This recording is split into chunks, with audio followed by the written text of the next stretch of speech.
बिस्मिल्लाहिर्रहमानिर्रहीम। Dear fourth year, हम लोग जैसा कि स्ट्रेटिफाइड रैंडम सैम्पलिंग का टॉपिक पढ़ रहे हैं और उसमें से कल हम लोगों ने स्ट्रेटिफाइड रैंडम सैम्पलिंग, उसके एडवांटेजेस, डिसएडवांटेजेस और पर्पसेस वगैरह और उसके साथ साथ उसके एलोकेशन ऑफ सैम्पल साइजेस को डिस्कस किया था। आज उसी से रिलेटेड सबसे पहले हम लोग एक एग्ज़ाम्पल करेंगे, ठीक है। और उस एग्ज़ाम्पल में न्यू चीज़ जो होगी वो होगी estimate of the population mean. ठीक हो गया। पॉपुलेशन मीन का जो एस्टीमेट है वो हम किस तरह से कंप्यूट कर सकते हैं, और पहले तो हम पिछला प्रोसीजर करेंगे और उसके बाद दोबारा मैं आप लोगों को ये बताऊंगी। ये आपकी बुक की पेज 20 पे एग्जांपल है, example number 14.6। Select a stratified random sample of size n equals to 5 by proportional allocation from the following population. Find the sample mean and the estimate of the population mean. Estimate of the population mean. हमने sample draw करना है, stratified random sample using proportional allocation, और फिर जब sample हम लोग draw कर लेंगे तो फिर हम लोगों ने उस सैंपल का मीन भी फाइंड आउट करना है और उसके साथ साथ पॉपुलेशन का एस्टीमेट भी मीन का फाइंड आउट करना है, ठीक है। उसमें हमें दो स्ट्रेटम गिवन है। जस्ट स्ट्रेटम 1 की 4 वैल्यूज़ हैं, x1 1 12 है, 1 2 14, 1 3 13 एंड 1 4 8 है। इसी तरह से स्ट्रेटम 2 की 6 वैल्यूज़ हैं, 2 1 से लेकर 2 6 तक। टू सिलेक्ट, अब हम लोग क्या करेंगे, हमें गिवन है n जो है वो स्मॉल n 5 है, यानी कि सैम्पल साइज़ 5 है। बाय यूजिंग प्रोपोर्शनल एलोकेशन हमें फार्मूला जो है उसका आता है, ठीक है। ये फार्मूला है n into n i over n, यानी कि sample size into overall sample size into stratum size, each stratum size divided by overall जितना भी हमारा पॉपुलेशन साइज़ है, जो कि पॉपुलेशन साइज़ हमारे पास जो स्ट्रेटम साइज़ होते हैं उनको ऐड करने से आ जाता है, ठीक है। जैसे हमारे पास फर्स्ट स्ट्रेटम का साइज़ है 4 और सेकंड स्ट्रेटम का साइज़ है 6, तो 6 + 4 कैपिटल N जो है वो हमारे पास क्या आ जाएगा, 10 आ जाएगा, ठीक है। इसके बाद हमने n1 लिया है, n into n1 over n 5 n है इंटू 4/10 इक्वल्स टू 2, हमारे पास n1 आ गया। n2 जो है हमारे पास इस तरह से फॉर्मूले से 3 आ गया है। अब जो नेक्स्ट, अब ये हमें पहली बात तो पता चल गई कि प्रोपोर्शनल एलोकेशन के थ्रू फर्स्ट स्ट्रेटम से हमारे पास सैंपल के 2 यूनिट्स आएंगे और सेकंड स्ट्रेटम में से सैंपल के 3 यूनिट्स हमें सिलेक्ट करने होंगे, ठीक है।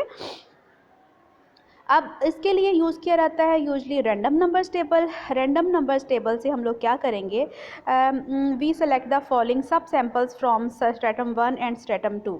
अब देखें रैंडम नंबर टेबल्स को भी थोड़ा सा मैं दोबारा आपको रिकॉल करवा देती हूँ।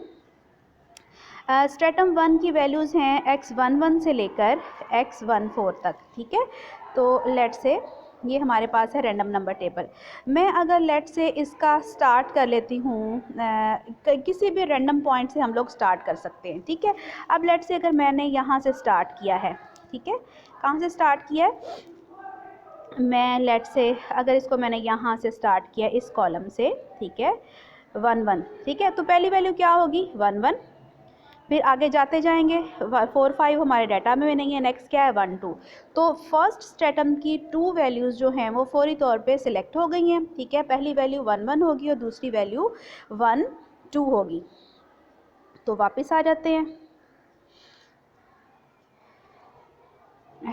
फर्स्ट जो है 1 1 पे x11 पे वैल्यू है 12 और x12 पे वैल्यू है 14, ठीक है। तो उसने भी उसकी भी यही वैल्यूज़ आई हुई हैं आपके पास एग्जांपल में भी, ठीक है। स्ट्रेटम 1 में से 1 1 1 2 एंड 1 4 और 1 1 एंड 1 2, तो 1 1 पे वैल्यू है 12 और 1 2 पे वैल्यू है 14। तो ये दो वैल्यूज़ स्ट्रेटम 1 में से सिलेक्ट हो गई हैं। सेम प्रोसीजर आप स्ट्रेटम 2 के लिए करेंगे। स्ट्रेटम 2 में 2 1 से लेकर 2 6 तक वैल्यूज़ हैं, आपने 3 वैल्यूज़ सिलेक्ट करनी है। रैंडम नंबर टेबल में जाएं, ठीक है, किसी भी स्टार्टिंग पॉइंट से स्टार्ट करें और इन वैल्यूज़ में से 2 1 से लेकर 2 6 में से जो स्टार्ट में आपकी 3 वैल्यूज़ आ जाती हैं, क्योंकि 3 नंबर्स हमने चूज़ करने हैं, तो वो जो हैं वो हमारे पास सैंपल में इंक्लूड हो जाएंगे। सो इधर एग्जांपल में जो एक चूज़ हुए हैं वो x22 चूज़ हुआ है, 23 चूज़ हुआ है और 25 चूज़ हुआ है। तो 22 पे हमारे पास वैल्यू है 30, 23 पे वैल्यू है 40 और 25 पे वैल्यू है 24। इस तरह से स्ट्रेटम 1 में से सैंपल साइज़ 2, ठीक है, और स्ट्रेटम 2 में से सैंपल साइज़ 3 जो है वो चूज़ हो चुका है, जिसकी वजह से ओवरऑल सैंपल साइज़ जो कि 5 था वो हमारा कंप्लीट हो गया है। सही है। अच्छा, अब ये सैंपल साइजेस, सैंपल के जो मेंबर्स थे वो हमारे पास चूज़ हो चुके हैं। अब नेक्स्ट जो स्टेप था, फाइंड द सैंपल मीन। हमें अब पहले नंबर पे क्या फाइंड आउट करना है? सैंपल मीन फाइंड आउट करना है। सिंपली हम लोग क्या कर सकते हैं, दो फार्मूलाज यहाँ पे यूज़ किए गए हैं, ठीक है, मैं आपको दोनों का बता देती हूँ। पहले सेकंड फार्मूले पे आ जाएं। 5 वैल्यूज़ हैं सैंपल की, ठीक है, ये 5 स्ट्रेटम 1 और 2 में से जो 5 वैल्यूज़ आई हैं 12, 14, 30, 40, 25, 5 वैल्यूज़ को ऐड किया डिवाइड बाय 5, हमारे पास सैंपल मीन क्या आ जाएगा? 24। या फिर आप क्या कर सकते हैं, आप ये भी कर सकते हैं कि आप इस तरह से x बार का ये कंबाइन मीन वाला फार्मूला भी यूज़ कर सकते हैं। ये वाला फर्स्ट फार्मूला जो है वो क्या है? 1/n sum of n i into x i bar, यानी कि हमने दोनों स्ट्रेटम के मीन्स फाइंड आउट करने हैं और फिर उनको उनके साइज से मल्टीप्लाई करना है और सम लेना है और डिवाइडेड बाय एन आ जाएगा। तो फर्स्ट स्टेप क्या होगा? ये ऑल्टरनेटिव प्रोसीजर होगा इसी का, सैंपल मीन फाइंड आउट करने का। x1 बार की वैल्यूज़ हैं 12 और 14, 12 प्लस 14 डिवाइड बाई 2 हमारे पास आ जाएगा 26/2। फिर x2 बार जो है 30 प्लस 40 प्लस 24 डिवाइड बाई 3, 94/3। अब x बार का यही फार्मूला जो 1 पे मैंने मेंशन किया हुआ है, इसको यूज़ किया और इसको यूज़ करते हुए n 1/5 बाहर आ गया और अंदर जो है हमारे पास n1 x1 bar plus n2 x2 बार, यहाँ हमने वैल्यूज़ पुट किए हैं, तो यहाँ से भी हमारे पास सैंपल मीन क्या आ गया है? 24 आ गया है। ठीक है। सो आप इनमें से कोई फार्मूला भी यूज़ कर सकते हैं। ये नंबर 1 वाला फार्मूला भी यूज़ कर सकते हैं और नंबर 2 वाला भी यूज़ कर सकते हैं सैंपल मीन फाइंड आउट करने के लिए। ये आपकी अपनी चॉइस है। अब लास्ट चीज़ रह गई है हमारे पास, वो ये है कि estimate of the population mean हमने फाइंड आउट करना है। Estimate of the population mean जो है उसका फार्मूला अच्छे तरीके से देख लें, ठीक है, उसको समझ लें। आपके पास एक्सरसाइज में भी क्वेश्चन है जो कि आप इस तरीके से करेंगे। Estimate of the population mean, an estimator, a term to be defined later, of the population mean by the stratified sampling। stratified sampling में जो कि यूज़ होना है, डिनोटेड बाय, इसको हम क्या करेंगे? x बार एस टी, यानी कि x बार जो है हमारे पास स्ट्रेटिफाइड सैम्पलिंग के थ्रू इसका एस्टीमेट किसके इक्वल है? x bar s t equal है 1/n into sum of n i x bar i equal to sum of डब्ल्यू i into x bar i. ठीक है।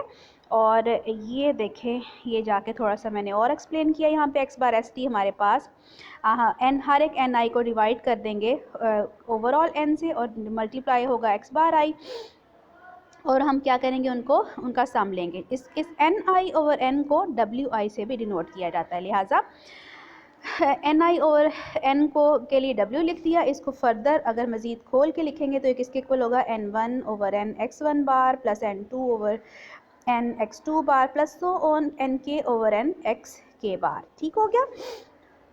अब क्या करना है? अब हमने यही यहाँ से estimate of the population mean इस फार्मूले में पुट करके फाइंड आउट करना है। सो एक्स बार एस टी हमारे पास किसके इक्वल है? हमारे पास तो सिर्फ स्ट्रेटम ही 2 है, लिहाजा हमारा फार्मूला यहाँ तक ही रहेगा, n1 और n2 तक, यहाँ तक क्लोज हो जाएगा। n1 over n x1 bar plus n2 over n x2 bar, और x1 बार और x2 बार की वैल्यूज़ हम पहले से कंप्यूट कर आए हैं, 13 एंड 90। ये पहली जो है वो 26/2 है और दूसरी जो है वो 94/3 है। ये लाके हम लोगों ने यहाँ पे पुट की है। ठीक है। सारी वैल्यूज़ यहाँ पुट करने से हमारे पास पॉपुलेशन का जो एस्टीमेट है वो किसके इक्वल आ गया है? 24 के इक्वल आ गया है यूजिंग स्ट्रेटिफाइड रैंडम सैम्पलिंग। ठीक है। तो सैंपल का एस्टीमेट और पॉपुलेशन का एस्टीमेट जो है वो इक्वल आ गए हैं। हालांकि ये कोई ज़रूरी नहीं है कि हमेशा ये इक्वल ही आएँ, ठीक है, लेकिन ये जो है इस केस में आपके पास पेज 20 पे जो आपको दिया हुआ है ये इक्वल आ चुके हैं। और ये नोट करना चाहिए कि हमेशा ये सेम नहीं हो सकते, ज़रूरी नहीं कि हमेशा सेम आएँ, सिर्फ उस वक़्त ये सेम आएंगे जबकि आपका हर एक सैम्पल साइज़ और हर एक स्ट्रेटम साइज़ और हर एक यानी कि NI/N इक्वल हो, यानी सैम्पल साइज़ NI/N इक्वल हो जाए स्ट्रेटम साइज़ NI/N के। ये आप अपने पेज 21 पे इसको पढ़ भी सकते हैं। ठीक हो गया। तो ये एग्जांपल है। इससे बिल्कुल इससे रिलेटेड आपके पास एक क्वेश्चन है, वो आपको एक्सरसाइज में आपको ग्रुप में बताऊंगी, वो आप लोग अब सॉल्व करेंगे। उसके साथ साथ मैं ये कल वाले जो लेक्चर में भी हमने किया है, ये आपको थोड़ा सा मैं क्लियरफाई करना चाहती हूँ कि हमने ये सैम्पल, ये आपके एग्जाम्पल थी select a stratified sample of size n = 9 by equal allocation for 3 strata. हमने कल जो प्रोसीजर किया था उसमें हमने जस्ट सैम्पल साइजेज जो है वो फाइंड आउट किए थे। हमने अभी सिलेक्ट नहीं था किया स्ट्रेटिफाइड सैंपल। तो अब जब चूज़ हो चुका है कि N1 भी 3 होगा, N2 भी 3 और N3 भी 3, तो अब हम रैंडम नंबर्स टेबल्स में जाके क्या करेंगे, 3 स्ट्रेटा जो है इस एग्जांपल में तो हमारे पास स्ट्रेटा भी नहीं था गिवन, तो क्वेश्चन ये होना चाहिए था कि सैम्पल साइजेस जस्ट जो है वो इस क्वेश्चन में हमें अलॉट करके दिए जाएं। ठीक है, क्योंकि यहाँ स्टेटा तो है नहीं कि हम उनमें से वैल्यूज़ जो हैं वो फाइंड आउट कर लें। लेकिन ये जो हमारे पास क्वेश्चन था, एग्जांपल थी, इसमें हमें तीनों स्ट्रेटम की वैल्यूज़ गिवन है। सिलेक्ट अ स्ट्रेटिफाइड सैंपल, सो हमने सैंपल सेलेक्ट करना है और उसमें स्ट्रेटम की वैल्यूज़ भी गिवन है। तो लिहाजा जब हमारे पास ये आ गया है कि फर्स्ट स्ट्रेटम में से 2, सेकंड में से 3 और थर्ड में से भी 3 चूज़ होंगी, तो अब हम इन स्ट्रेटम्स में से क्या करेंगे, रैंडम नंबर्स टेबल्स में जाके सैम्पल्स जो हैं वो सैम्पल्स की वैल्यूज़ जो हैं वो ड्रॉ कर लेंगे। फिर हमारा जो है वो फर्दर प्रोसीजर होगा। ठीक है, तो अगर जस्ट सैम्पल साइजेस का कहा जाए फाइंड आउट करें तो फिर हमने फर्दर सैम्पल नहीं करना। ठीक है, लेकिन अगर हमने स्ट्रेटिफाइड रैंडम सैम्पल को ड्रॉ करना है तो फिर हम लोग क्या करेंगे, पहले साइजेस फाइंड आउट करेंगे और उसके बाद उनको जाके रैंडम नंबर टेबल्स यूज़ करते हुए उसकी वैल्यूज़ भी फाइंड आउट करेंगे।